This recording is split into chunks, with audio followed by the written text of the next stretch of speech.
میں نے کہا حنزلہ تو منافق ہو گیا. تو طبیعت میں آتا ہے نا انسان کی کہ کبھی کبھار انسان بہت نیچے چلا جاتا ہے ایمان کے لیول پر, کبھی خیالات آتے ہیں.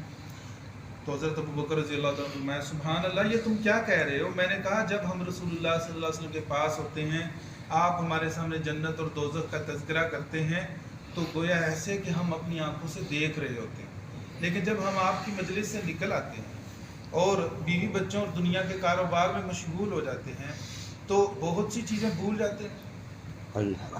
حضرت ابوبکر رضی اللہ عنہ فرمایا اللہ کی قسم ایسی باتیں تو میرے ساتھ بھی پیش آتی ہیں, میں نے کبھی توجہ نہیں کی لیکن میرے ساتھ بھی ہوتا ہے. اگر یہ نفاق ہے تو اس میں تو میں بھی مبتلا ہوں. تو آؤ ہم نبی کریم صلی اللہ علیہ وسلم کی خدمت میں حاضر ہوتے ہیں. چلے گئے, میں نے کہا اللہ کے رسول حنظلہ تو منافق ہو گیا ہے, کیونکہ اصل مسئلہ تو ان کا تھا. ویسے تو حضرت ابوبکر مقدم تھے, وہ بات کرتے, لیکن اصل مسئلہ ان کا تھا.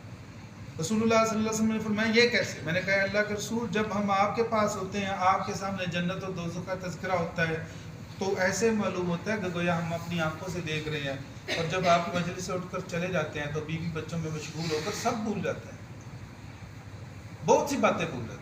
رسول اللہ صلی اللہ علیہ وسلم فرمایا قسم ہے اس ذات کی جس کے ہاتھ میں میری جان ہے, اگر تم ہمیشہ اسی کیفیت میں رہو جیسے تم میرے پاس مجلس میں ہوتے ہو اور ہر وقت اللہ کی یاد میں رہو تو فرشتے تمہارے بستروں اور تمہارے رستوں میں تم سے مصافحہ کریں, محسوس کرو کہ تمہارے ساتھ کوئی مصافحہ کر رہا. تو یہ کیفیت تو ہو نہیں سکتی, انسان ہے نا, اللہ نے انسان کو آزمائش میں ڈالا ہوا. یہ ہوگا عرش بری کے پاس نہیں بیٹھا ہوا انسان, جس طرح شیطان سامنے بیٹھ کر انکار کر رہا ہے, بڑا دور ہے, کبھی انکار کی پوزیشن میں چلا جاتا ہے, کبھی اقرار, اوپر نیچے اس کا چلتا رہتا ہے. آپ نے فرمایا اے حنظلہ وقت وقت کی بات ہے, وقت وقت کی بات ہے. یہی بات میں نے پچھلے 2-3 درس میں پہلے کہی کہ کچھ وقتوں سے مومن کو چاہیے اپنا فائدہ اٹھائے, جب سارے لوگ غفلت میں ہوں, جب دل بڑا سکون میں ہو, جب انسان جو ہے وہ اس کی توجہ بڑی اچھی ہو. پھر جب انسان مشغول ہو جاتا ہے, جب کاروبار میں مشغول ہو جاتا ہے تو پھر اس وقت اس کو وہ یاد بھی نہیں رہتا کہ وہ کیا کر رہا ہے, کیا معاملات.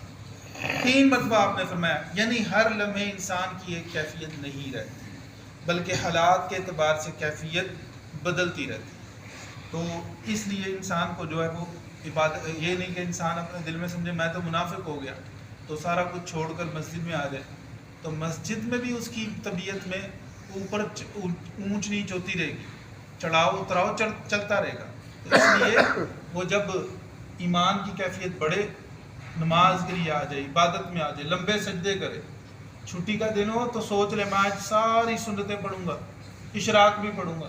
پھر جب باقی دن ہو تو پھر دیکھ لے کہ نہیں مجھے جاب پہ بھی جانا ہے, میں تھوڑا سا آج کم کر لوں گا. جب ڈیوٹی سے نکل کر نماز پڑھنے گیا, فرض پڑھے ہیں 2 سنت پڑھے 4 پڑھے جتنے پڑھے گئے, دوبارہ ڈیوٹی پر جلدی سے جانا ہے, چلا گیا. ٹھیک ہے, یہ چیزیں چلتی رہتی ہیں سفر میں, اسی لیے تو نماز کو کم کر دیا. حضرت عبداللہ بن عباس رضی اللہ تعالیٰ سے روایت ہے کہ ایک دفعہ نبی کریم صلی اللہ علیہ وسلم خطبہ ارشاد فرما رہے تھے کہ اچانک آپ کے سامنے, تو یہ روایت ہم پڑھ لیتے. اس کے بعد اعمال کی حفاظت کا بیان. نبی کریم صلی اللہ علیہ وسلم, یہ کل ہم نے باب شروع کیا تھا, پچھلی ایک روایت رہتی تھی وہ مکمل کی ہے. اپنے اعمال کی حفاظت بھی کرنی چاہیے, یہ ہے کہ عمل ضائع نہ ہو جائے, اور یہ بڑی اہم بات ہے. حضرت عبداللہ بن عمر رضی اللہ تعالیٰ فرماتے ہیں کہ رسول اللہ صلی اللہ علیہ وسلم نے مجھ سے فرمایا عبداللہ فلاں شخص کی طرح تم نہ ہو جانا, وہ رات کو نفل پڑھتا تھا پھر تھک کار کر اس نے نفل پڑھنے چھوڑ دیے, اکتا کر رات کا قیام چھوڑ دیا. تو دیکھیں اگر آپ کسی کے پاس بیٹھتے ہیں روزانہ, آپ کے پاس ٹائم بھی ہے تو آپ بیٹھتے ہیں, پھر آپ کیا کرتے ہیں, آپ کہتے ہیں وہ بیٹھا ہوا ہے, آپ اس کے سامنے بیٹھ کر اس کے سامنے دور ہو کر بیٹھ جاتے ہیں, تو یہ اخلاق کے بھی منافی ہیں. ایسا ہوتا ہے کہ کئی دفعہ آپ کہتے ہیں مسجد میں یار یہ بندہ تو ہم جب نکلتے ہیں مسجد سے کٹھے ہم جاتے تھے, آج کل یہ چپ کر کے چلا جاتا ہے. تو یہ یا تو پھر آپ شروع میں ہی اپنی یہ رویہ رکھو کہ آپ کسی کے ساتھ نہ جاؤ, لیکن اگر آپ کسی کے ساتھ اٹھنا بیٹھنا شروع ہو گئے ہو تو پھر اس کو محسوس نہ ہونے دو, اس کو بتا دو آج ذرا مجھے کام ہے, یا اس کو پتہ لگ جائے کہ آپ کی عادت ہے کہ ایک دن ٹھہر کر ایک دن. اسی طرح اللہ تعالیٰ کے ساتھ معاملہ ہے, نفل نمازیں شروع کی تو کر دی, حد کر دی, چھوڑنے پر آئے تو سارا کچھ چھوڑ دی.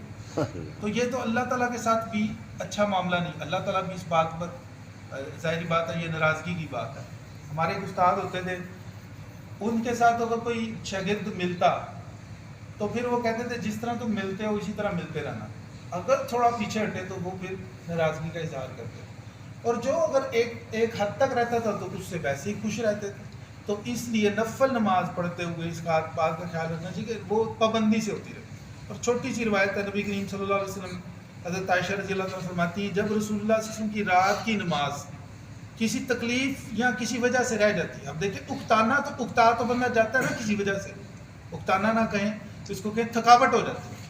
اکتانا تو یہ کہ بندے کی طبیعت کہ نہیں آج میرا دل نہیں کر رہا, یہ کیا بات ہے دل نہیں کر رہا, تھکاوٹ ہو جاتی ہے, بندہ بیمار ہو جاتا ہے. تو یہ تو ہر بشر کے ساتھ ہے. تو نبی کریم صلی اللہ علیہ وسلم جب کبھی تکلیف میں یا تھکاوٹ میں ہوتے تو آپ کیا کرتے, رات کی نماز اگر چھوٹ جاتی تو آپ وہ ساری رکعت جو آپ نے پڑھنی ہوتی دن کے وقت میں 12 رکعت کر کے پڑھتے, چھوڑتے نہیں تھے. اس طرح آپ کا اگر سپارہ رہ جاتا ہے, جو حضرات سپارہ پڑھتے ہیں قرآن کریم کو روزانہ پڑھنا چاہیے, چاہے 2 رکوع پڑھ لیں 3 رکوع پڑھ لیں, اگر رہ جاتے اگلے دن آپ ملا کے پڑھ لیں. اللہ تعالیٰ سے دعا ہے اللہ تعالیٰ ہمیں عمل کرنے کی توفیق عطا فرمائے. آمین.